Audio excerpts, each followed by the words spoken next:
नमस्कार, मैं हूं आरजे ज्योति और आप देख और सुन रहे हो लाउड स्पीकर 90 FM। और आज के आरोग्य भवा एपिसोड में मेरे साथ स्टूडियो में मौजूद हैं वैद्य कृष्ण निकेत दुबे सर, जो कि ना सिर्फ गोरखपुर में बल्कि यूएस में भी आयुर्वेदा कंसल्टेंट है।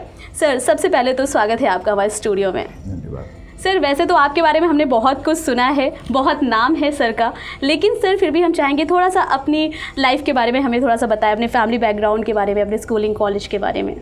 स्कूलिंग तो मेरी गोरखपुर ही हुई जी। फिर मैंने संस्कृत यूनिवर्सिटी से आयुर्वेद में बैचलर किया। हाँ जी। कुछ टाइम यहाँ मेरे फादर पूर्वांचल के बड़े आयुर्वेदिक चिकित्सक रहे हैं, कविराज आत्माराम दुबे जी। फिर उनके साथ उनके संरक्षण में कुछ टाइम रहा, फिर बनारस प्रैक्टिस किया, फिर लगभग 10-11 साल लगातार यूएस में एज आयुर्वेदा कंसल्टेंट काम किया, इडाइना एमएन में। फिर फादर की डेथ के बाद अभी मैं यहाँ भी हूँ और बीच में यूएस भी जाता रहता हूँ।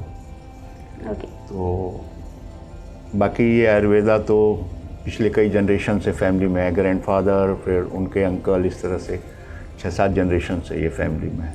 सर, जब भी हम आयुर्वेदा की बात करते हैं तो कई लोग का ये होता है कि नहीं, हम तो जो दवाइयाँ हैं इस तरह की वो हमें सूट नहीं करती। तो सर, क्या ये सभी को मतलब सूटेबल होती है सभी के लिए? आयुर्वेदा में ऐसा है कि जैसे जो चिकित्सा की व्यवस्था है वो दोष पे आधारित है। वात, पित्त और कफ ये तीन ही शरीर को धारण करते हैं और ये तीन ही जब बढ़ते घटते हैं तो इन्हें दोष कहा जाता है, त्रिदोष कहा जाता है। इन्हें साम्यावस्था में लाना यही चिकित्सा है। तो जहाँ तक मेरी समझ है आयुर्वेद के बारे में कि ऐसा कुछ नहीं है सूट करना ना करना या कोई रिएक्शन जैसे एलोपैथ में कुछ मेडिसिन से होता है, ऐसा कुछ तो नहीं। तो मतलब ये सभी के लिए सही है, इसके कोई साइड इफ़ेक्ट नहीं होते। सबसे अच्छी बात आई थिंक इसकी ये है। कोई साइड इफेक्ट तो नहीं है, लेकिन ये है कि अब बात दूषित है और उसको ही बढ़ाने के लिए आप और दवा दे दें तो वहाँ पे तो चीज़ें थोड़ी गड़बड़ होती हैं। लेकिन अगर वैद्य को उसका ज्ञान है तो फिर कहीं कोई साइड इफेक्ट नहीं। मतलब वो चीज़ बढ़ने ही ना देना, हाँ, वहीं पे रोक देना या उसको बैलेंस करना, एक्चुअली सामान्य शब्दों में कहा जाए बैलेंस करना। तो त्रिदोष को साम्यावस्था में लाना ही चिकित्सा है। ओके। तो जब भी हम किसी आयुर्वेदा कंसल्टेंट से बात करते हैं तो शायद ऐसे शब्द हम सुनते हैं जो कि हमें समझ भी आता है और सर समझाते भी हैं। अच्छा सर, सबसे इम्पॉर्टेंट चीज़ जिस चीज़ के लिए हम सर के साथ यहाँ पे बैठे हैं वो है जोड़ों का पेन। क्योंकि सर आजकल क्या होता है कि लोगों में जोड़ों का पेन जो है बहुत ज़्यादा बढ़ चुका है, लोग उससे परेशान हैं। और हमारे पास बहुत लोगों के रिक्वेस्ट आए थे कि सर हमें इसका इलाज जानना है, कैसे हम बिना दवाइयाँ खाए ठीक हो सकें। तो शायद इसीलिए सर यहाँ पर हैं। तो सर मुझे सबसे पहले तो ये बताइए कि ये जो जोड़ों का पेन होता है ये क्यों होता है? एक्चुअली क्यों होता है जानने से पहले हमें ये समझना चाहिए कि कितने तरह का होता है। अच्छा। जैसे जॉइंट्स पेन बेसिकली 2 तरह के होते हैं मुख्य रूप से। जी जी। एक आयुर्वेद में वातरक्त कहते हैं, ये इसमें वायु और रक्त दूषित होते हैं जी। ये हमेशा छोटी गांठों से शुरू होता है, पैर की एड़ी या पंजे से दर्द शुरू होगा, हाथ की उंगलियों से दर्द शुरू होगा। अच्छा। फिर बाद में ये बड़ी गांठों में भी फैल जाता है पुराना होने पे। तो वातरक्त में जब पुराना होता है तो जोड़ों में सूजन होती है, सूजन के बाद उसमें टेढ़ापन होने लगता है। और दूसरा जो है वातरक्त में एक चीज़ और है कि इसका प्रभाव गर्मी में बढ़ता है, जाड़े में ये बीमारी थोड़ी कम हो जाती है। जिसको हैवी बीमारी, पेन हैवी, उसका पेन कुछ कम हो जाएगा। ऐसा क्यों? वो मौसम के हिसाब से, क्योंकि गर्मी में जो रक्त दूषित है उसका प्रभाव बढ़ता है। तभी शायद सभी कहते हैं ठंड में दर्द ज़्यादा होता है। और नहीं, जो दूसरा है आम बात, उसमें ठंड में दर्द बढ़ता है। अच्छा। क्योंकि उसमें जो जॉइंट के बीच में ऑयल होता है वो ठंड में जमने लगता है। ओके। तो ये 2 तरह के हैं। आम बात जो है ये हमेशा बड़ी गांठों से शुरू होगा, ये भी बाद में छोटी गांठों में फैलेगा। तो वातरक्त जो है वो ठंड में आराम होता है, गर्मी में बढ़ता है तकलीफ़। और आम बात जो है वो जाड़े में उसकी तकलीफ़ बढ़ती है क्योंकि वो ऑयल जमता है। और आम बात में टेढ़ापन नहीं होता जोड़ों में। और जब ऑयल जमता है तो जैसे कुछ लोग बोल देते हैं कि बीच का गैप कम हो गया है, एक्सरे में वो उसी तरह दिखने लगता है, बोन के कलर का ही, बहुत हेयर लाइन डिफरेंस दिखाई देता है उसमें। तो ये मुख्य रूप से जो है जॉइंट पेन्स, जोड़ों का दर्द, ये दो तरह का है। पुराना होने पे उसको समझना एक्चुअल में कि ये बातरक्त है आम बात है, वो थोड़ा महत्वपूर्ण है, क्योंकि औषधियाँ दोनों की लगभग एक जैसी हैं, थोड़ा डिफरेंस है, लेकिन जो खान पान होता है आपका आहार विहार, उसमें काफ़ी डिफरेंस होता है। ओके, तो आई थिंक एक चीज़ तो यहाँ क्लियर हो गई कि कुछ लोग बोलते हैं कि हमारा जोड़ों का पेन जो है ठंड में हो रहा है, कुछ लोग बोलते हैं गर्मियों में हो रहा है, तो कई बार टकराव भी होती है कि नहीं ठंडियों में हो रहा है, गर्मियों में हो रहा है। तो आई थिंक दोनों अलग अलग टाइप के होते हैं और अलग अलग वजह से अलग अलग समय पे होता है। जी, वायु जैसे बात और रक्त जब दूषित होंगे तो ये गर्मियों में जो है वो आपका खान पान, पाचन, ये सब थोड़ा गड़बड़ होता है, तो उसमें ये ज़्यादा दिक्कत करता है। और जाड़े में चूँकि अब ठंड होती है तो ऑयल थोड़ा जमता है, तो आम बात जो है वो जाड़े में परेशानी बढ़ाता है। बेसिक है ये, मतलब आम भाषा में जो है। हाँ, इसे हम समझ सकते हैं। जैसे अब मॉडर्न साइंस में इसको बातरक्त को गाउट कहते हैं और आम बात को रूमेटिक आर्थराइटिस कहते हैं, यही है। ओके, तो सर अगर दो तरह के पेन होते हैं तो इलाज भी आई थिंक डिफरेंट तरीके से होते होंगे। नहीं, पेन एक ही तरह का होता है, बीमारी दो तरह की बीमारी दो तरह के हैं, तो इलाज भी दो तरह से होते होंगे। इलाज में जैसे जो चिकित्सा है वो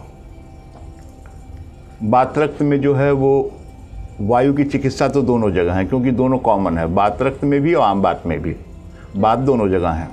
और जब तक वायु कुपित नहीं होगा, बात कुपित नहीं होगा, शरीर में दर्द नहीं होगा। ये सिंपल है फिलॉसफी आयुर्वेद की।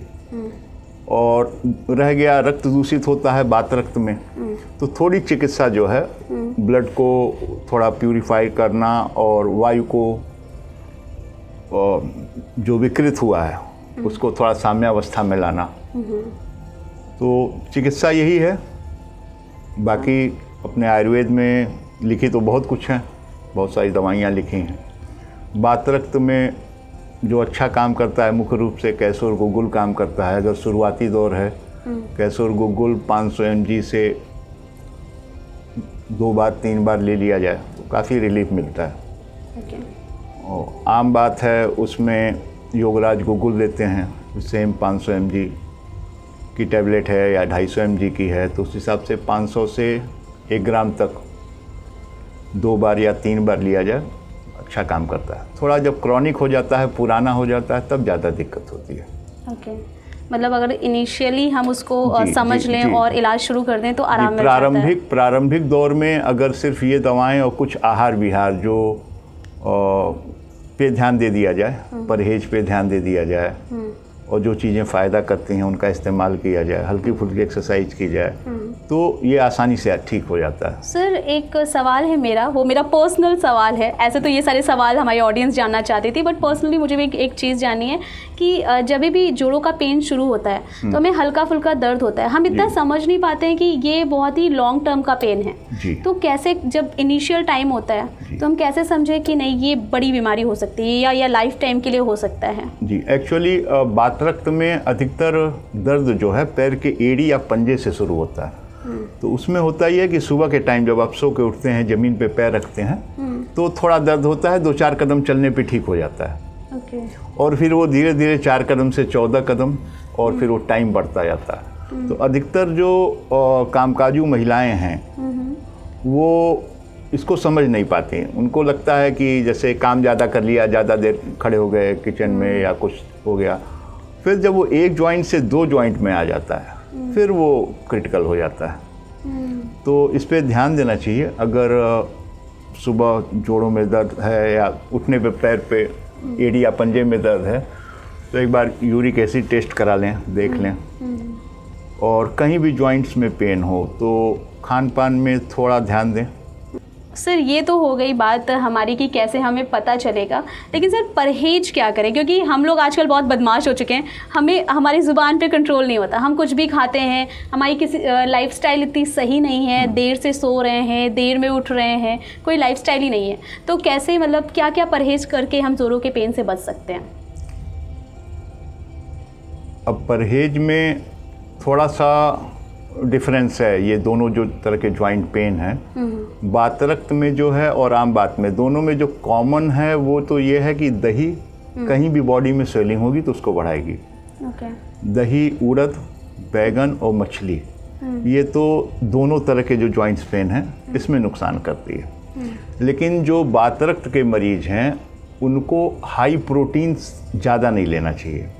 जैसे हाई प्रोटीन की जो चीज़ें हैं वो उनकी तकलीफ को बढ़ाती हैं। तो हाई प्रोटीन में जितने तरह के मांस हैं सब में हाई प्रोटीन है। जितने दलहन हैं, 2 दाल की चीज़ें हैं, उसमें जो दाल में इस्तेमाल होती हैं वो हैं मूंगफली है, राजमा है और सोयाबीन, मशरूम, पनीर, ये सब हाई प्रोटीन है। तो अब खाने की चीज़ें ही हैं, सारी तो आप छोड़ नहीं सकते। प्रोटीन ही छोड़ने की आप तो बात कर रहे हैं। नहीं, हमने छोड़ने की बात नहीं कहा, हमने कहा कि सब में हाई प्रोटीन है, तो थोड़ा बैलेंस करके चला जाए। बैलेंस करने का मतलब है कि हाई प्रोटीन की एक ही चीज़ एक दिन में ली जाए।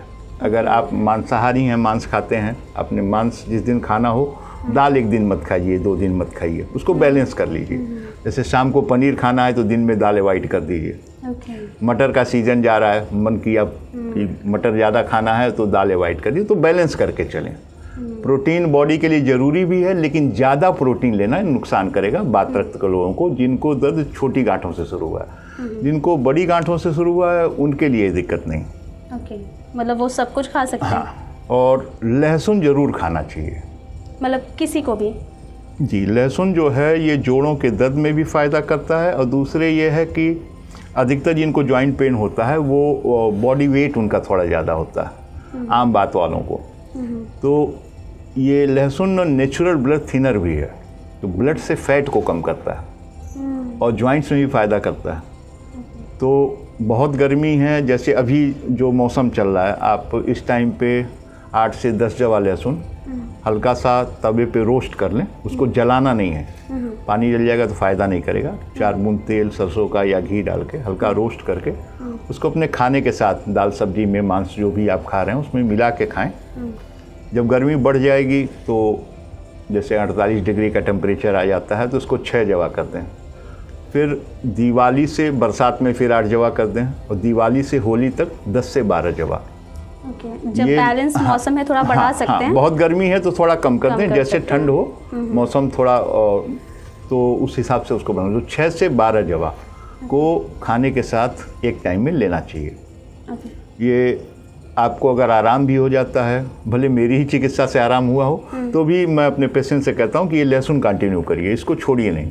मतलब ये लाइफ भी, अगर जिसको प्रॉब्लम नहीं है वो भी खा सकते हैं सर ऐसा? एक्चुअली हाँ, लहसुन तो कोई खा सकता है, मतलब खा सकते हैं। जैसे कि आपने बताया कि 8 पीस खा लिया, 10 खा लिया। नहीं, 8 जवा लहसुन जो है वो आप अगर रोस्ट करते हैं, देसी लहसुन है वो, तो कहीं पता नहीं चलता। वो जो मोटा वाला एक आता है वो डिफरेंस है, बट जो मार्केट में बहुत ज़्यादा बड़े आते हैं। तो देसी लहसुन तो 8-10 जवा पता नहीं चलता आपको, पतला होता है। दाल में वैसे भी आप दाल सब्जी में मिला खाएं। और ठीक है, कोलेस्ट्रॉल को भी बढ़ने से रोकता है। कई चीज़ें हैं, जैसे ब्लड का फैट कम होगा तो कोलेस्ट्रॉल आपका ठीक होगा। और फैट है, लोग खाते हैं जो मांस नहीं खाते हैं। आजकल बच्चे चीज़ बहुत खा रहे हैं और ये सब चीज़ें हैं, तो ठीक है, खाना चाहिए। सर लहसुन कुछ लोग कच्चे भी खाते हैं, तो सर क्या एक्चुअल में रोस्ट करके खाना चाहिए, कच्चे खाना चाहिए? कच्चे लहसुन में मुझे 2 चीज़ें नहीं समझ में आती हैं। एक तो सामाजिक रूप से ठीक नहीं है। आपने लहसुन खाया, कहीं बर्फ आ गया तो फिर आपका भी मुंह खराब और सामने वाले का चेहरा खराब जी। और दूसरी चीज़ है, गले में लगता है। गर्मी है तो थोड़ा सा वो गले में लगेगा, पित्त को बढ़ाएगा। हल्का सा रोस्ट कर देने पे उसकी स्मेल चली जाती है और वो उसका तीखापन ख़त्म हो जाता है जी। तो इसलिए मैं रिकमेंड करता हूँ कि हल्का सा उसको रोस्ट कर लिया जाए, जलाया ना जाए, बस थोड़ा सा ब्राउनिश हो जाए, लाइट ब्राउन हो जाए, कलर चेंज हो जाए। एक चीज़ मुझे पूछनी है कि आपने परहेज तो बता दिया, लेकिन अब लोगों की जीवन शैली कैसी होनी चाहिए? जो लोग जोड़ों के पेन से ग्रसित हैं, उनकी जीवन शैली में अब जो आहार विहार का एक सवाल आता है, तो उसमें ये 2-3 चीज़ें आती हैं। क्या नहीं खाना चाहिए, क्या खाना चाहिए, और उसके बाद आप, कुछ लोग कहते हैं कि व्यायाम के लिए तो क्या व्यायाम करना चाहिए, एक सवाल इसमें रह जाता है। तो जो सिंपल है, हम समझते हैं कि सुबह हमें टहलना चाहिए, सेहत के लिए बेहतर है। लेकिन पाँव में मोच आया हो तो टहलना चाहिए क्या? फिर तो सर मन ही नहीं करेगा, नहीं आप टहल नहीं पाएंगे, स्वेलिंग होगी, पेन होगा। तो एक्सरसाइज आप उतना करें जितने में आप कंफर्टेबल हो। अब जैसे हर मरीज की सिचुएशन अलग होगी, किसी को बहुत ज़्यादा स्वेलिंग होगी, उसके जॉइंट्स मूव नहीं करेंगे, तो जैसे ज़बरदस्ती नहीं करनी चाहिए, आसानी से इजीली जितना मूवमेंट हो सके उतना मूवमेंट करें, वही एक्सरसाइज समझा जाए।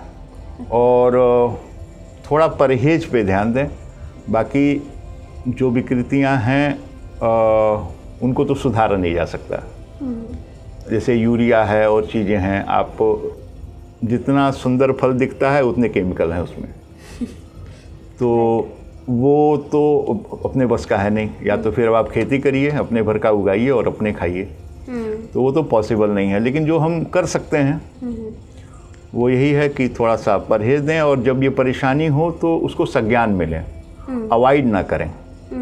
ये ज़्यादातर लोग परेशान होते हैं कि चलो हल्का फुल्का पेन है तो कोई पेन किलर ले लिया, तो रोज़ नहीं हो रहा है, चलो पेन किलर ले लिया, हफ्ते में 2 दिन 3 दिन हो गया, और फिर वो जब 2 जॉइंट में हो जाता है या उससे आगे बढ़ जाता है, फिर वो एक तरह से आप कह सकते हैं कि लाइफ टाइम के लिए आपका एक अनचाहा मेहमान है वो, जिसे आप नहीं चाहते हैं तो भी वो आएगा।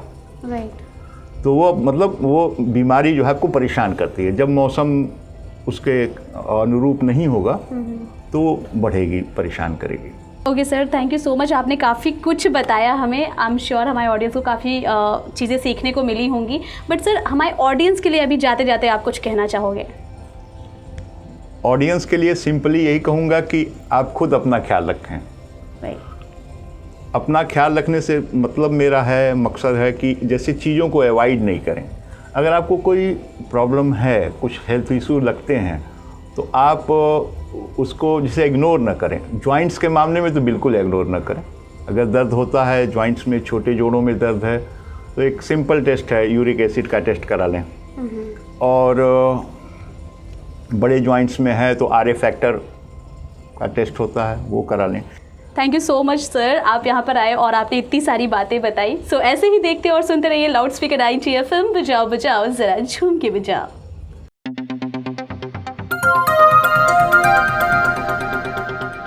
बजाओ जरा झूम के बजाओ, बजाओ बजाओ जरा झूम के बजाओ।